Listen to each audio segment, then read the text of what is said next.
Hi everyone. Today I want to talk about the financial reports in Clodify system. What actions do we have and what we can do on this page.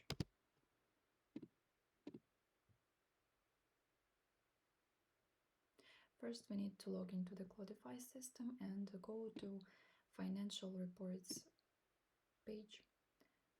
So what we have here, we have the list of financial reports, like the main information about each of the report, and we have some actions to each of them.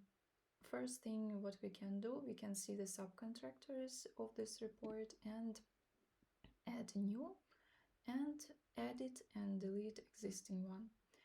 So we can add a subcontractor here and edit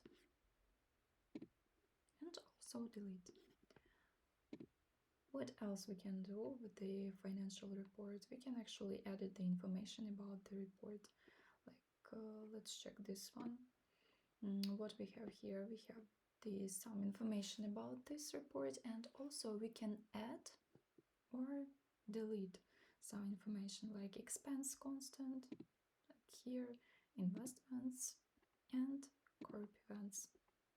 Here, if we are deleting or editing something or adding, we then save this information and it will be saved in this financial report. Also, we can check the incomes and add a new one if we need. And also, yes, we can add manual income like here.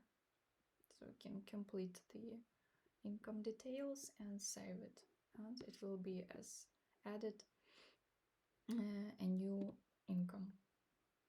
And also what we can do, we can pre-log the financial report. If it will be pre-logged, we can then unprelog or log this report.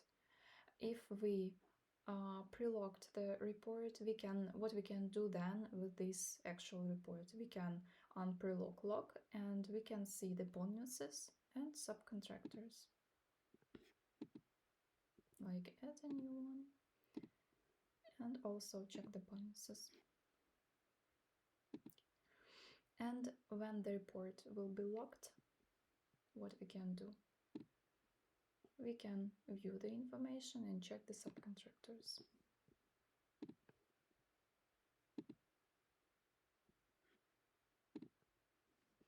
So that's what we have on this page. We have the list of the financial reports. We can check them and the actual actions, what we can do with each of the report.